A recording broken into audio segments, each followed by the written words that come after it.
మా ఆహ్వానాన్ని మన్నించి మా గురువుగారు మధుర భారతి ఆచార్య మల్లాప్రగడ శ్రీమన్నారాయణమూర్తి గారు వారు చెప్పినటువంటి ఉపన్యాసం ఉపమాన ఉపమేయాలతో అందరికీ కూడా సరిపోయేటట్టు అమ్మ చెప్పేది సూక్తి ఏదయ్యా అంటే అందరికీ సరిపోయేదే సూక్తి అని అమ్మగారు చెప్పారు.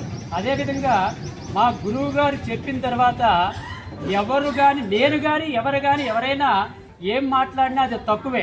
ఎందువల్లంటే మా గురువు గారు ఆ అన్నపూర్ణాదేవిని దగ్గర ఉండి ఎలా ఉండాలో, అమ్మ ఎలా ఉన్నారో, ఎలా నడిచారో, ఎలా ఆచరించారో దగ్గరుండి చూసినటువంటి మహోన్నత వ్యక్తి అని చెప్పుకోవాలి మనం.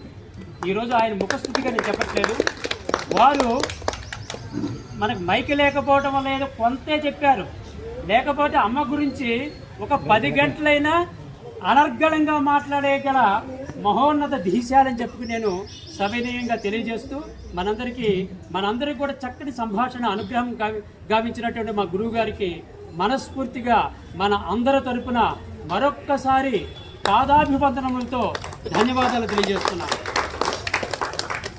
ఇప్పుడు గురువు గారిని, అదేవిధంగా మేడం గారిని, అదేవిధంగా మా యూనివర్సిటీ ప్రొఫెసర్ ఆచార్యులు, మాకు పూర్వ చైర్మన్ గారు అయినటువంటి నాగేశ్వరరావు గారిని, నాగేశ్వరరావు గారి భార్య గారిని కూడా సతీ సమేతంగా వచ్చారు.